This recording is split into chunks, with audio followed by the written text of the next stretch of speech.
Disclaimer. This content is for educational and entertainment purposes only. It is not intended as professional psychological advice, diagnosis, or treatment. If you're experiencing manipulation or abuse, please contact appropriate professional services. The silent treatment is not passive behavior, it is one of the most damaging forms of psychological abuse. Being ignored might initially seem less harmful than yelling or physical aggression, but neuroscience and psychology research reveal that deliberate social exclusion, or ostracism, causes measurable brain damage and psychological trauma comparable to physical abuse. Victims experience real neurological, emotional, and psychological harm, making it critical to understand why the silent treatment qualifies as abuse, how it damages victims, and how to respond effectively. 1. Neurological impact of ostracism. The silent treatment activates the same brain regions as physical pain. Neuroscientific studies using fMRI, such as those conducted by Dr. Naomi Eisenberger, show that social rejection activates the dorsal anterior cingulate cortex and anterior insula, the very regions responsible for processing physical pain. This means the brain literally interprets the silent treatment as a type of physical injury. Beyond the immediate pain, additional neurological effects include elevated stress hormone levels, particularly cortisol, increased amygdala activity that keeps victims in a constant state of hypervigilant anxiety, and impaired executive function, which reduces the ability to think clearly or make rational decisions. 2. Psychological torture mechanism. The silent treatment is classified as a form of psychological torture. The United Nations defines social isolation and communication deprivation as torture methods. It functions as torture by violating fundamental human needs, creating uncertainty, enforcing power asymmetry, and inflicting suffering invisible to outsiders. Humans have innate needs for belonging, self-esteem, control, and meaningful existence, all of which are systematically attacked by deliberate ostracism. Compared to physical or verbal abuse, which is visible and undeniable, the silent treatment is covert, continuous, and easily minimized or denied, making it particularly insidious. 3. Distinction from healthy space taking. Not all silence is abusive. Healthy space taking differs from silent treatment in crucial ways. It is communicated explicitly, time-limited, intended to regulate emotions, maintains relationship security, and ends collaboratively. For example, a partner might say, "I need a few hours to calm down. Let's discuss this later," which allows reflection without punishment. In contrast, abusive silent treatment is sudden, prolonged, punitive, and unilateral. It leaves the victim uncertain about the relationship and conditions communication on perceived transgressions. Healthy space preserves emotional regulation and security, while abusive silence leverages fear and uncertainty to control behavior. Intent is key. Silence aimed at improving communication capacity is healthy, whereas silence intended to punish or control is abusive. 4. Control and power dynamics. Silent treatment is fundamentally about power and control, not mere communication difficulty. It allows one person to unilaterally dictate when interaction resumes, forcing the victim to pursue, apologize, or accommodate to end the distress. Repeated cycles of silent treatment train victims to suppress their needs and prioritize peace over autonomy. This form of operant conditioning modifies behavior through psychological pain. It achieves immediate punishment, future deterrence, power demonstration, submission extraction, and reality distortion, convincing the victim that they are at fault.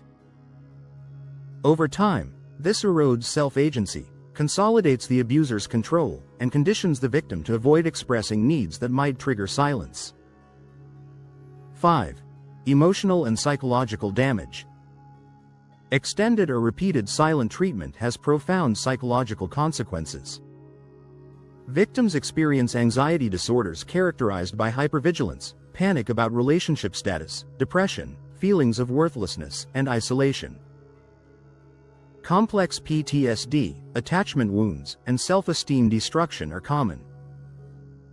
Specific patterns include self-censorship, hypervigilance, distorted thinking, identity erosion, and learned helplessness. Long-term impacts include difficulty advocating for oneself, automatic appeasement in relationships, tolerance for other forms of mistreatment, and trust issues. Therapists often diagnose complex PTSD in victims of prolonged silent treatment, employing interventions similar to those for childhood emotional abuse, including trauma processing, self-soothing, rebuilding self-worth, and relearning healthy communication. 6. Manipulation and blame shifting. Silent treatment perpetrators often use manipulation to avoid accountability. Common tactics include reframing ostracism as needing space, minimizing its impact, blaming the victim for triggering it, denying its duration, or claiming victimhood themselves. The result is a complete inversion of roles. The abuser positions themselves as the victim while the true victim apologizes or feels responsible. Manipulation may include gaslighting, future faking, or denying that the abuse occurred. Distinguishing genuine explanation from manipulative narratives involves recognizing accountability, acknowledgement of harm, and absence of blame shifting. 7. Response strategies. Responding effectively to silent treatment depends on context. In relationships that must be maintained, such as co-parenting or workplaces, victims should avoid pursuing or pleading, set clear boundaries, document incidents, limit emotional sharing, use gray rock techniques, maintain outside support, and establish internal timelines for tolerating behavior. In relationships that can be left, recognizing the behavior as abuse, planning a safe exit, seeking support, expecting manipulative hoovering, and maintaining firm boundaries are critical. Victims should never accept blame, try to earn back communication, tolerate the behavior indefinitely, compromise on recognizing it as abuse, or rationalize it as love. Cultural and situational contexts. Cultural and situational awareness is essential. In some collectivist cultures, temporary withdrawal may be normative, but prolonged, punitive silence is universally harmful. Mental health conditions, trauma responses, and temperament differences may cause withdrawal, but non-abusive behavior is distinguishable by communication about difficulties, lack of punitive intent, and consistent responsiveness. The key question is whether silence is a reactive, controlling punishment or a baseline trait expressed without intent to harm. Recovery and healing. Healing from silent treatment abuse requires validating the experience, grieving the relationship, rebuilding self-worth, processing trauma with a qualified therapist, relearning healthy communication, and developing secure attachments. Recovery timelines vary but generally involve acute grief and doubt in the first few months, increasing clarity and emotional stability in 6 months, identity reconstruction by 1 year, and long-term integration over subsequent years. Common challenges include trauma bonding, self-blame, trust issues, hypervigilance, and codependent patterns.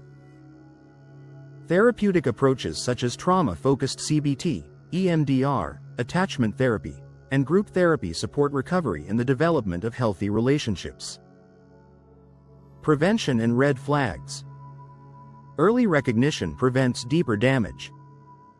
Red flags include brief silent episodes used as punishment, inconsistent communication, testing behavior, and boundary violations. Healthy partners communicate needs, maintain security, show consistency, and take ownership of withdrawal. Trust your instincts. If silence feels punitive or induces constant anxiety, it likely is. Prevention involves setting clear boundaries, observing responses, enforcing consequences, and not compromising on protection of mental health. The silent treatment is abuse, not poor communication, not needing space, but deliberate psychological harm. If you're experiencing this, it's not your fault. Have you experienced silent treatment? How did you respond? Share in comments if comfortable. Your story might help others recognize their situation. Subscribe for content on recognizing and recovering from psychological abuse. Next video. Trauma bonding and why leaving toxic relationships feels impossible. Creating videos on these topics takes a lot of research and hard work. If you enjoy the content, the best way to support us is by subscribing to our channel and leaving a like and comment.